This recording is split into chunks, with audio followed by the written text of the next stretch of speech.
Hello YouTube, welcome to Home Coffee Labs. In my last week's videos, I rooted my Moto G fast generation mobile phone and I installed Android Nougat in it. This week's plan was to have some fun with Linux on that phone, which I eventually did. But before that, I wanted to change the way I was recording videos for YouTube. Last week, I used my Sony digital camera to record my PC screen, my mobile phone screen, as well as to record my voice. This week, I wanted to use screencasting. I wanted to project my Android screen onto my desktop and then I wanted to record the screen of my PC along with my voice. I tried a lot of softwares and apps both on my PC as well as on my mobile phone, and I think eventually now I'm ready with the tool chain that I want to use. In the meantime, I thought it was helpful if I could prepare a video for fellow YouTubers if somebody else is looking for a simple solution. Both these softwares are free, their performance is really good, and in case you don't want to go through a whole bunch of free softwares which are almost useless and very poor in performance, you can use these two softwares, and I highly recommend trying them out. So let's get started. Let's begin with projecting Android's screen to the PC. To have this working in any software, what you need to have is USB debugging enabled. So to do that, what you need to do is you need to go to the settings, go to the about phone section, and then go to the build number and click here multiple times. So you can see that it's saying I already have the options enabled, so I don't need to do anything. Just tap on it several times until it says development options are enabled now. Then go back and inside developer options, select some options here. For example, you should enable the stay awake while charging. Otherwise, when you are screencasting, your phone will go to sleep and you will have to wake it up manually.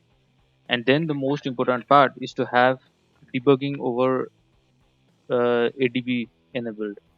Any application that tries to project your Android screen needs this option enabled. Coming to the application that I'm using to project my Android screen to my PC is called Visor. It has a free version, and in the free version, there are two disadvantages. First disadvantage is something that you might have already seen, this here, an advertisement. But the good news is every 30 minutes it's going to show you one advertisement. So I don't think it's a bad deal at all. One advertisement for 30 minutes, it's not a bad deal. And the performance of this projection is really nice.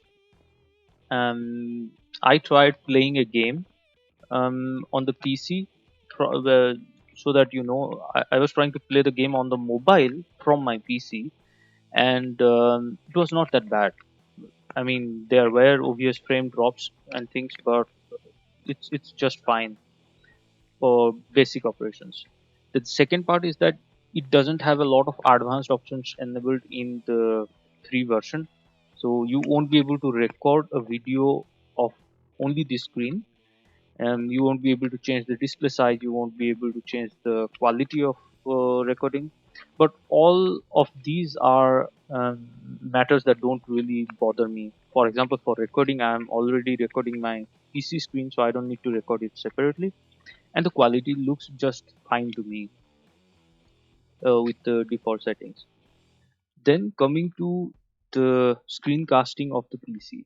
Well, I read everywhere about this software called iSpring. How simple was it? How effective was it?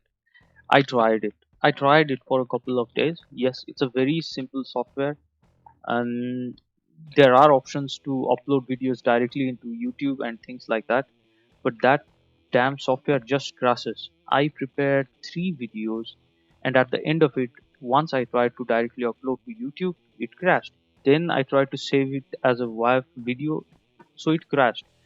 And when I read the support of that software, and the replies all over say that there is no support for freeware, and anybody who complained that the software is not working or it's crashing, their reply was simply that we don't support the free software.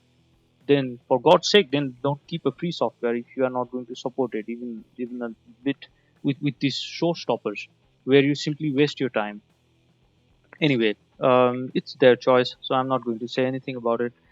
Then I came across a tool which looked complicated to me, but eventually it's not. It's called Open Broadcasting Software, or OBS Studio. That's the software that I'm using right now. So the interface looks a bit complicated, but trust me, it's not. I figured it out in a couple of hours. So this is the tool here. So here you can see I have configured a scene called Home Coffee Lab, and I have added two sources here. So here you can see these are the sources you can add. I have added a audio input for my voice. I have added a display capture for my screen. Here you can see you can also add a video capture device, for example your webcam. Then you can see my mic and my desktop audio. Here you can decide at which levels you want to record which source. You can see I have reduced the desktop audio, which is the background music, to about maybe 30% or 40%, something like that. And my mic is at 100%, so that you can hear me loud and clear. Then my next problem was with the static noise that was coming out of my recordings. I just got mad with it for hours. Then finally, I figured out something which looks really strange to me. I am still not sure why does it happen, but I'm trying to find out. Never ever put your microphone to 100% level. The more it tries to capture, the more noise it captures. It's as simple as that to say, but it's still difficult for me to understand why it happened. So keep your microphone at 70 levels. That is where you have a sweet spot, minimum noise, and good quality of voice recording. Don't keep it at 100. And then inside enhancements, I enable these options which are applicable to my environment right now. If you highlight them, you can read what they mean and you would understand why I have enabled them.